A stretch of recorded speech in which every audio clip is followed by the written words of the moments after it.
বহু বছরের পুরনো ঢাকার বকশীবাজার জামে মসজিদের জমি নিয়ে মসজিদ কমিটির সদস্য ও মুসল্লিদের নামে একাধিক মামলা থাকায় বিপাকে পড়েছে মসজিদ সম্প্রসারণ ও পুনর্নির্মাণ কমিটি। তারা বলছেন ওয়াকফ স্টেটের সম্পত্তি প্রভাবশালী মোতাওয়াল্লির পরিবার নিজেদের বলে দাবি করছে, তবে অভিযোগ অস্বীকার করেছে মোতাওয়াল্লির পরিবার। শাকের আদনানের রিপোর্ট। ২৩৩ বছরের বেশি পুরনো বকশীবাজার জামে মসজিদ ইতিহাস ও ঐতিহ্যের ধারক। ১৭৯০ সালে তৎকালীন নবাব পরিবারের মেহেরুন বিবি মসজিদের জন্য ওই জমি দিয়েছিলেন। গেল বছরের জুনে রাস্তা প্রশস্ত করার জন্য ওই মসজিদ ভেঙে ফেলে ঢাকা দক্ষিণ সিটি কর্পোরেশন। এরপর মসজিদের পাশের বসতবাড়ি ও দোকান ভাঙা হয়, তবে মসজিদটি পুনর্নির্মাণের কাজ করছে সিটি কর্পোরেশন।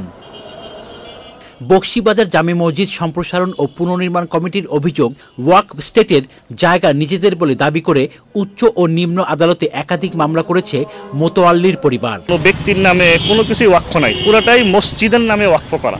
মসজিদ নির্মাণে বাধা দিচ্ছে এবং এই বাধার প্রেক্ষিতে মসজিদের যারা ইমাম ছিলেন, খতিব ছিলেন আগের, তাদের নামে মিথ্যা মামলা দিয়েছেন। আমরা চাই মসজিদটা সুন্দর মতো তাড়াতাড়ি নির্মাণ হয়ে যাক এবং মসজিদ নির্মাণ কাজের মধ্যে যারা বাধা দিচ্ছে, যারা মিথ্যা মামলা করতেছে, তারা যেন এই সমস্ত কাজ থেকে ফিরত আসে, তারা যেন মামলা প্রত্যাহার করে এবং হয়রানিমূলক যত ধরনের কাজ আছে সবগুলো যেন তারা বন্ধ করে দেয়। 8তলা ফাউন্ডেশন দেওয়া আছে এখানে, কোরবানি ঈদের আগে একটা ফ্লোর দিয়ে দিব নামাজ পড়ার জন্য। তবে মোতাওয়াল্লির পরিবার বলছে নবাব পরিবারের বংশধর তারা, মসজিদের সাথেই তাদের নিজস্ব জায়গা রয়েছে।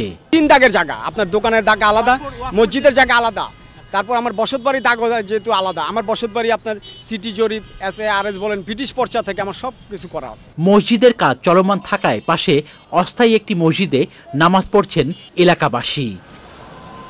শাকের আদনান, চ্যানেল আই, ঢাকা।